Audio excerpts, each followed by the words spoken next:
This is the part you all have been waiting for. Are you thinking of writing a book?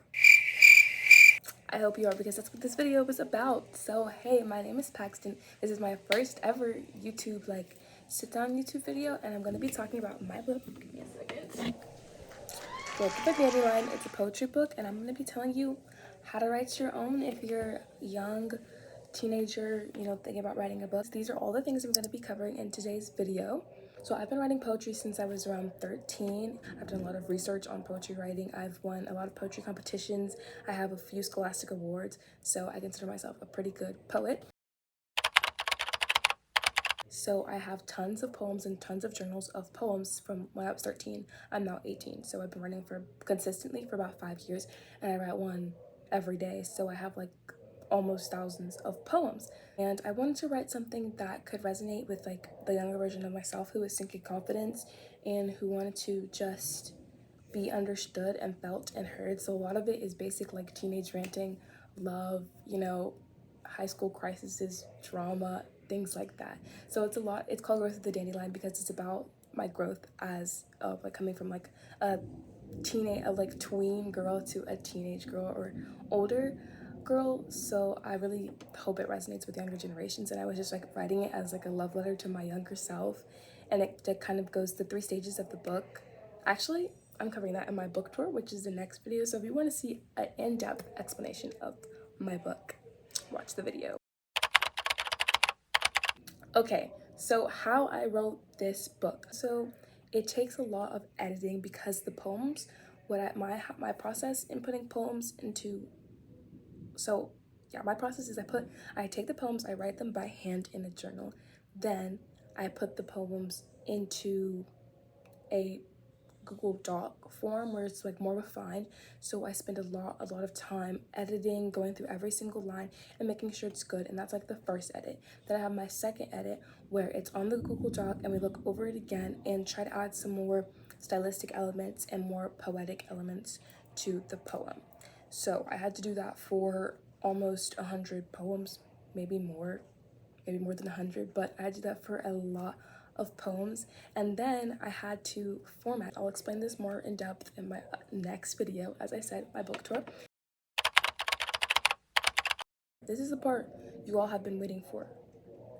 How I turned it into a real life physical book. So this is the first copy. This is an author's copy on Amazon. It'll be smaller and cuter. It's really cute. It's a really cute cover. I designed this cover myself, might I add. This is the spine. So I'm gonna go into how I actually got into book form. This I did online. It was a print. I'll put the link, and I'll find the link and I'll put it up here somewhere. But print on demand, but only for a singular one.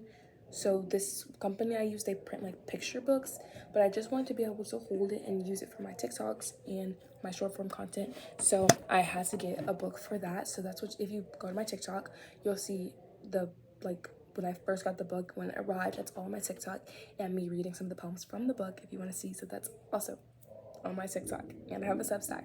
After I got this copy, I was still working on finishing and perfecting everything. So then I went back and put a table of contents into that copy. And obviously, if you guys don't know, you can use Amazon KDP, and I put the link below. You have to make an account. If you're under 18, you'll have to have a parent sign all the important information of verification of identity. So, but you can attach your own bank account if you have one, and you can put your own name and everything. You can do everything else by yourself if you choose to. And so I went with a self-publishing route, but if you're interested in a normal publisher, that's also totally okay. I did send my book to a few publishing companies just so I could kind of hear what they would think about the book. So I'm using people's feedback to kind of gauge what the aura is of the book, if that makes sense. But I didn't really actually go through with normal standard publishing. I chose self-publishing because it just seemed a little bit easier. I had total control. I get all the money, all the moolah, all the cash flow. It's all going to me and Amazon, but that's less, places it's going than a normal publishing company, so I don't really mind. It's also print on demand, so if no one's demanding it, it's not gonna print, but since people are demanding it, it's printing. And this is really important. Amazon can give you your own ISBN number, but I don't believe, this may not be true, you have to make sure you read the rules and regulations, but I believe you cannot use that ISBN if you want to publish it outside of Amazon. So just to be safe, I purchased my own ISBN so that I could publish the book anywhere after Amazon. If I want to publish it with the actual publishing company, if I want to publish it with my own feature publishing company, I can do that and have all the rights to my book. But if Amazon gives you an ISBN number, then you have to kind of go through them and negotiate that to publish it elsewhere. And this is kind of the same thing that happens with a lot of other publishing companies, where they'll assign you an ISBN number that they have purchased to give it to you, and then it's kind of their book and your book at the same time. You'll have to do your own marketing, which is usually what publishing companies primarily help you with, is marketing, getting in bookstores and different things like that. But yeah, if you guys have any more questions, I can definitely do another Q&A, or this is even a Q&A, this is just like how to, but I can do a Q&A if you guys have any questions. Yes, thank you for watching.